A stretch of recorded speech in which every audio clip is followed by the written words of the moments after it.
Hey everybody, Lake Fusion Aquariums here today. Today I got a cool video showing you how I do maintenance on my Oase 250 canister filter. These canister filters are amazing. I actually switched from Fluval for these guys because it just has a really nice pre-filter and the heater's built inside, so you can actually hide heaters in there and then not have heaters in your aquarium. You don't have to look at that eyesore anymore. And they also come with a really cool pre-filter that I forgot to take out right there, and I overflowed the aquarium a little bit, the canister filter a little bit. But sometimes when you're just doing maintenance, like every month or every couple of months or something, like all the maintenance you have to do is in that pre-filter. That's all you have to do. You can just leave the canister filter alone. I mean, the canister filter can run for like a year pretty much without any maintenance. So I don't run any live carbon in here, and that's why I'm doing this, because I think I have a phosphate, like a high phosphate problem going on in my aquarium right now. So that's why I'm doing a huge cleaning in here, just to kind of clean out some of that excess phosphate that's in my aquarium. And I think a lot of it was kind of hunkered down in this huge chocolate milk looking disaster of a canister filter mess. So I like to collect all that, though, all the nasty water. I save it all, and I like to give it to my houseplants because it's a really good source of nitrogen and other minerals and whatnot.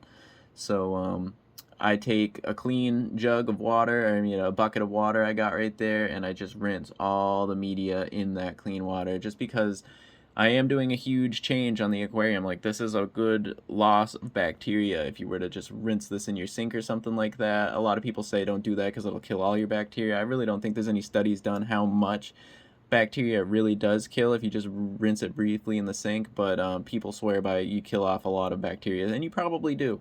So what I do is I just kind of rinse it off in already aquarium water so it doesn't take too much damage, and I don't want to put my tank into shock when I get this thing running again.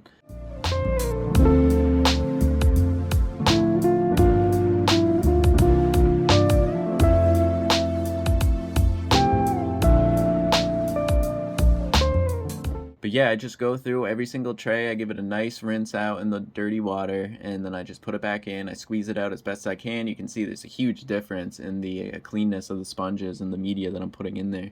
So that's really cool.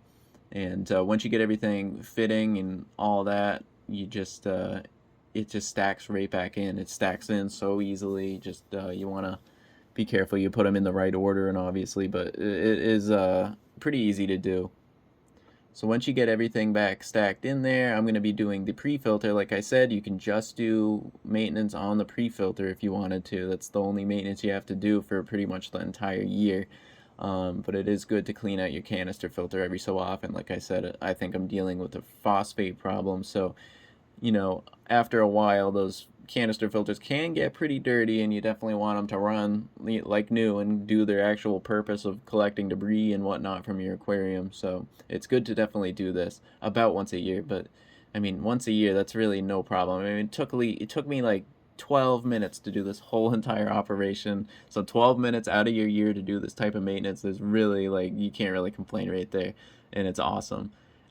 So once everything is back in the canister filter, you put the pre-filter back together. Super easy right there. You're going to put the cap back on. This is where you could run into problems. If the trays weren't stacked right, you'd have an issue putting that cap back on. And the little latches right there wouldn't really fit too well. So definitely check that before you close it all up. But yeah, once you close it all up, you're good to put the pre-filter back in. The pre-filter fits with these two little pegs, so you gotta line them up perfectly, and then it'll kind of slide in, and then you're gonna move the little guard swivel, and then it'll lock into place. And then the actual input works the same exact way. So when you put your tubes back on, it works the same exact way as putting the pre-filter back in. You push the primer for a couple seconds once you plug everything back in. Once you do plug that in, once you get the tubes on, you'll hear the canister filter start like filling up with water. So you're gonna hear that primer. It's like a self primer almost. So it's gonna just start filling back up with water, and then once you hear it stop filling with water, that's when you can plug everything back in. But you can see all the water I harvested from the tank. That's gonna be awesome for all my super crazy plants around the house and our garden and whatnot. So really easy stuff. Like I said, 12 minutes out of the year, really no problem when it comes to canister maintenance. So I hope you guys enjoyed this video of this Oase canister filter. You guys definitely should check them out. I mean, it makes your life a lot easier. So thank you guys so much for watching the video, and I hope you guys have an awesome rest of your day.